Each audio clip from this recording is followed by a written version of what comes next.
سلااوتان لەبێت بینەران ئەمڕۆ وەکوتیمی ڤارمیدیا ڕووماڵی سات بە ساتی هەڵبژاردنەکانی خولی شەشەمی ئەنجومەنی نوێنەرانی عێراقتان بۆ دەکەین.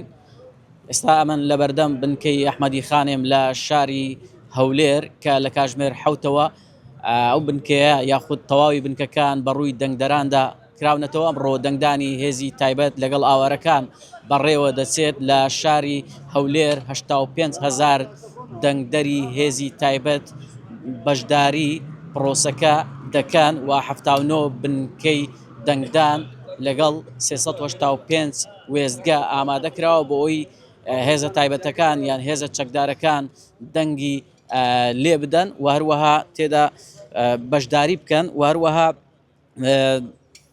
لە شاری هەولێر 15 کورسی هەیە زائید کورسیەکی پێکاتەکان کە لە چوارچێوەی 9 حیزب و 6 لیستی تاک بەشدارن و کێ بڕکێ لەسەر بەدەستێنانی ئەو 15 کورسیە دەکرێت. هەروەکو ئاماژەم پێدا ئەمڕۆ دەنگدانی هێزی تایبەت لەگەڵ ئاوارەکان بەڕێوە دەچێت. دیارە ژمارەی ئاوارەکان لە شاری هەولێر 547 دەنگدەرە، زیاتر ئاوارەکان کەوتونەتە پارێزگای دەهۆک و ئەمڕۆ کاتژمێر 6 پرۆسەی دەنگدان کۆتایی دێ. هەر ئەم شەو کۆمسیۆنی باڵای هەڵبژاردنەکانی عێراق ئەنجامی دەنگدانی تایبەت لەگەڵ ئاوارەکان ئاشکرا دەکات و ڕای دەگەیەنێت.